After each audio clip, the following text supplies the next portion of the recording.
All right, welcome back for another deep dive. And today we're shifting gears a bit. We're going to explore the world of trucking. Yeah, it's a fascinating one. It really is. We've gathered, well, a pretty diverse set of materials for you. We've got stuff from drivers themselves, boots on the ground experiences, Hmm. all the way to industry forecasts and kind of a look at where things might be heading. Right. And our goal here, really, is to give everyone listening a solid, insightful understanding. Exactly. What's it really like to navigate this career from like that initial spark? Yeah, that I want to drive a big truck moment. Right. All the way through to building hopefully a long and, rewarding journey on the road. Exactly. We're not just talking about like the romance of the open highway. There's some of that. Yeah. We're getting into the real nuts and bolts.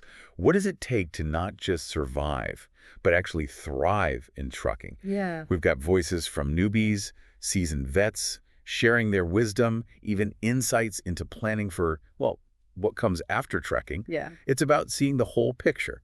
Okay, so let's kick things off where every trucker begins that first taste of the open road. There's definitely an excitement, right? When you first climb into the cab. Oh, absolutely. That feeling of power, the view. One source called it a real wild ride. But it sounds like that honeymoon period can end pretty quickly. It often does, yeah. We came across this list, 10 rookie moves, things that veteran truckers apparently notice and, well, maybe get a little frustrated by. Okay, like what? Things like braking too hard. Yeah. An 18-wheeler just doesn't stop like a car. Right, basic physics. And some questionable parking jobs, I bet. Definitely. What's interesting about those initial mistakes is they often point to something deeper, a lack of what you might call truck sense. Truck sense. Yeah. It's not just operating the controls, it's developing a real feel for the vehicle's size and weight. Like when rookies forget to check behind them. Oh, yeah. It's often because they haven't truly internalized those massive blind spots. Experienced drivers, they develop this almost sixth sense.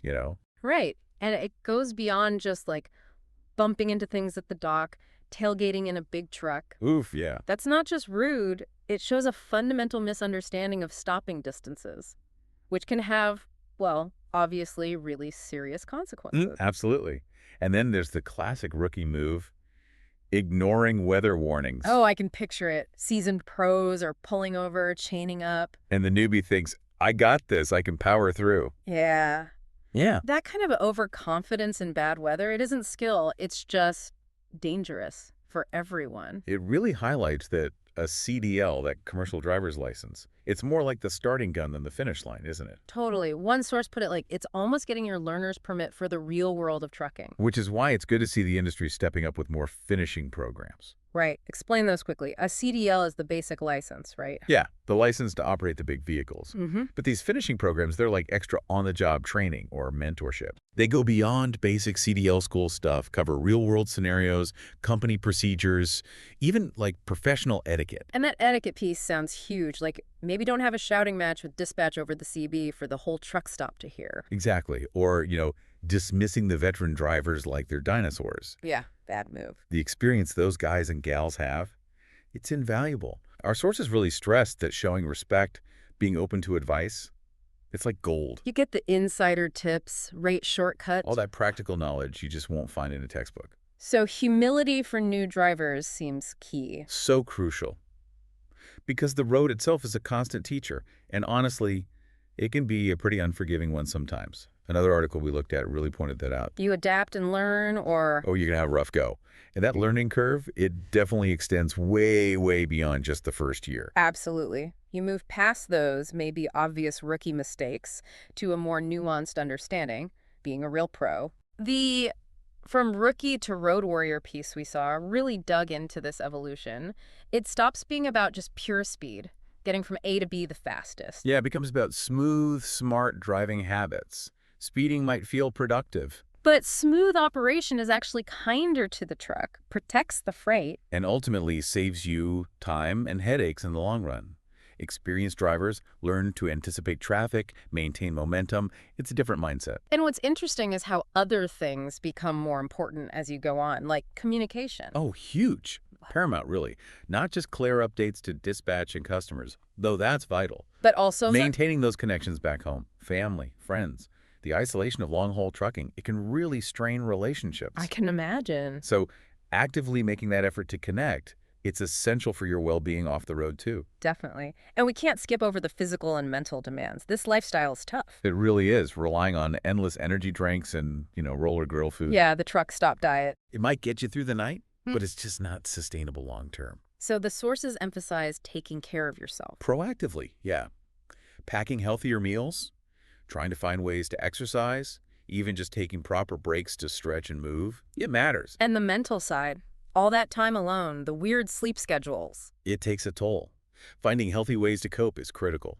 Podcasts, audiobooks, maybe online communities, or just finding quiet moments. Whatever works for you to maintain some peace of mind out there. Yeah, good point. And this kind of leads into another key shift in thinking. Seeing yourself as your own business, even as a company driver. How so? Well, think about it. Efficient fueling, smart time management, keeping a professional attitude. It all directly impacts your earnings, your reputation. True. Developing some financial literacy, tracking expenses, knowing where the money goes.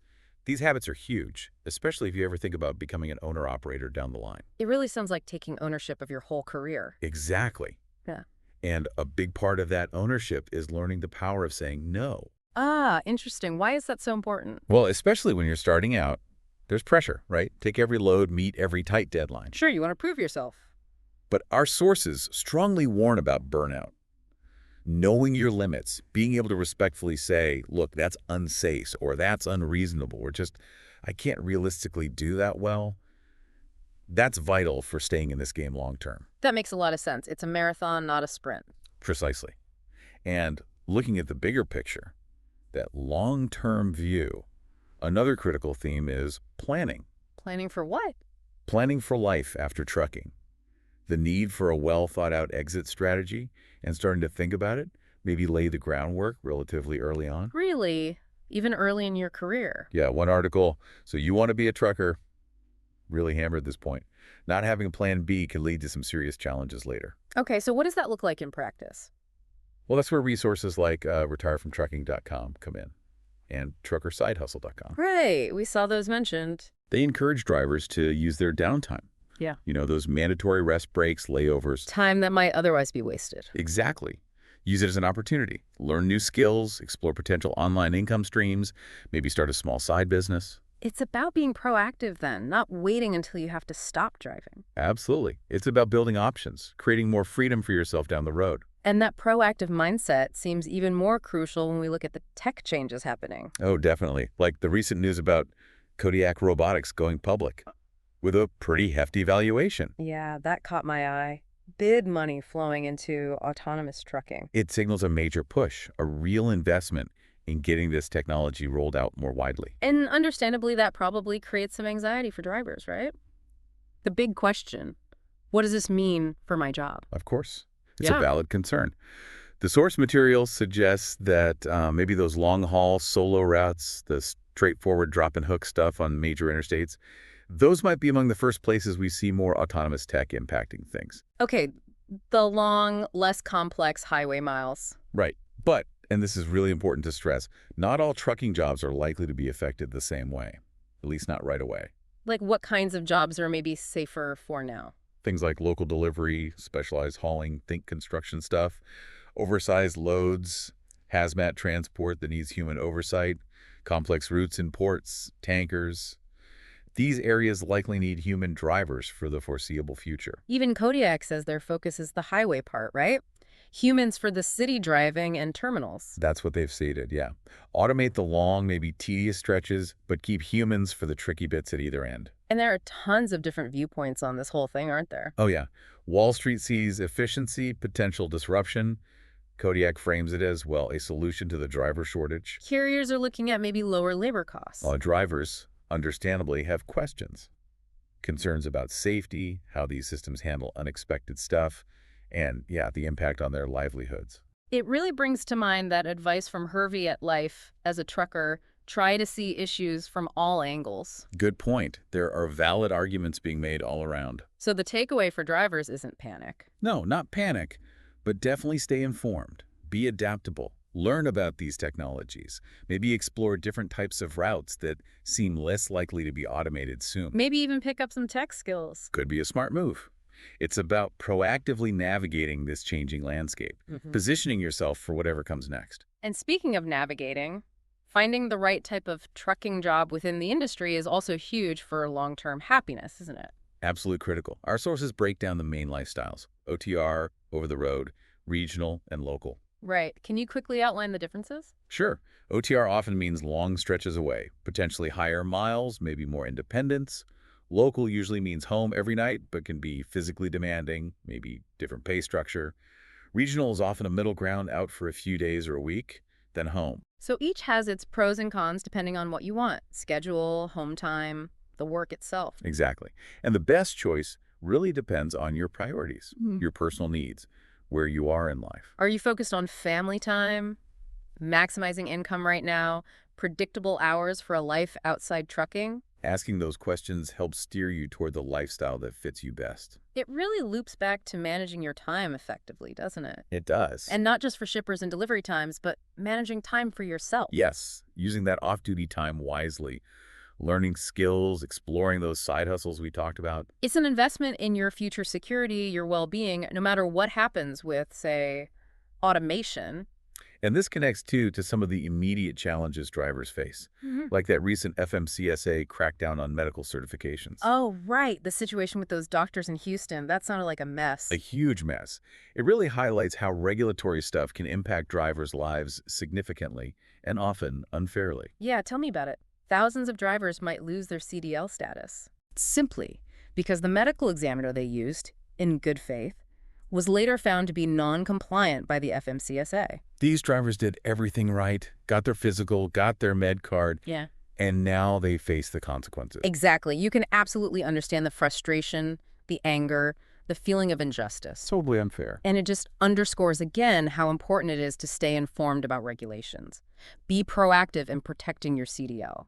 Like double-checking that the doctor doing your DOT physical is actually on the FMCSA's approved list. Yes, check the National Registry.